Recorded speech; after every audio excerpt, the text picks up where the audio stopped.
Salut! Bine ai venit la un nou tutorial undepescuiesc.ro. Numele meu este Eric și astăzi voi arăta procesul de rezervare a unui loc de pescuit. În primul rând, ca și în video trecut, vom începe prin a crea un cont. De data aceasta vom folosi un cont de oaspete.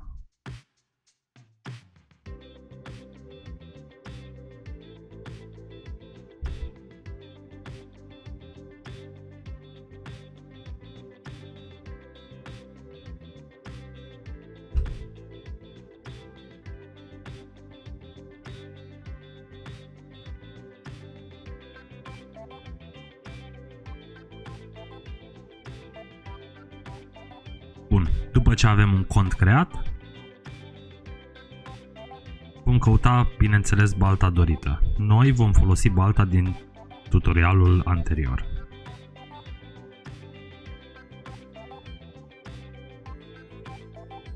Sistemul este foarte simplu de folosit după ce găsiți balta sau locul de pescuit dorit. Pur și simplu aveți în dreapta modulul de rezervare. Selectăm data dorită. Ora de venire este o oră aproximativă. Este pentru a ajuta proprietarii bălții. Deci că ajungem la 10 dimineața. Servicii adiționale. Puteți rezerva din start serviciile adiționale care au fost adăugate de către proprietar. Deci în saltea de primire. Da? Și numărul de oaspeți. Dacă sunteți doar dumneavoastră, bineînțeles, un oaspete. Dacă mergeți mai mulți oameni pe aceeași rezervare, puteți selecta numărul de oaspeți. Noi avem un singur oaspete.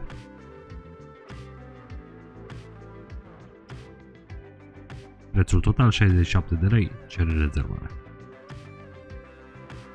Bineînțeles, vă va ruga să vă adăugați toate datele.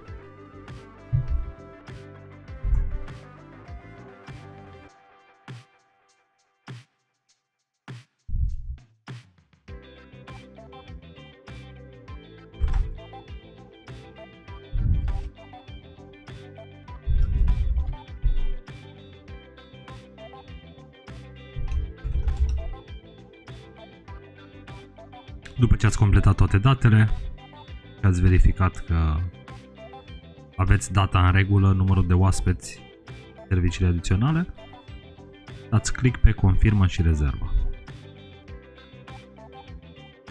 Rezervarea ta așteaptă confirmarea. Asta ce înseamnă? Patronul sau proprietarul bălții trebuie acum să accepte rezervarea ta. Dacă rezervarea ar fi fost făcută la un loc de pescuit care avea bifată rezervarea instantă, rezervarea era instantanee și trebuia să plătiți pentru ea pe loc. În acest fel, ne uităm la mail-uri. Am primit mail-ul inițial de creare cont. Am primit mail-ul de rezervare. Da? Te rugăm să aștepți confirmarea rezervării și informații adiționale.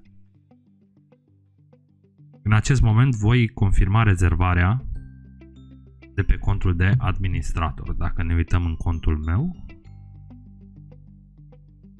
rezervările mele,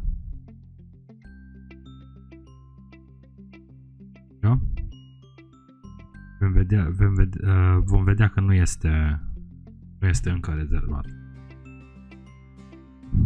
Bun, am aprobat rezervarea din contul de proprietar. Acum ne apare aprobat, neplătită, da?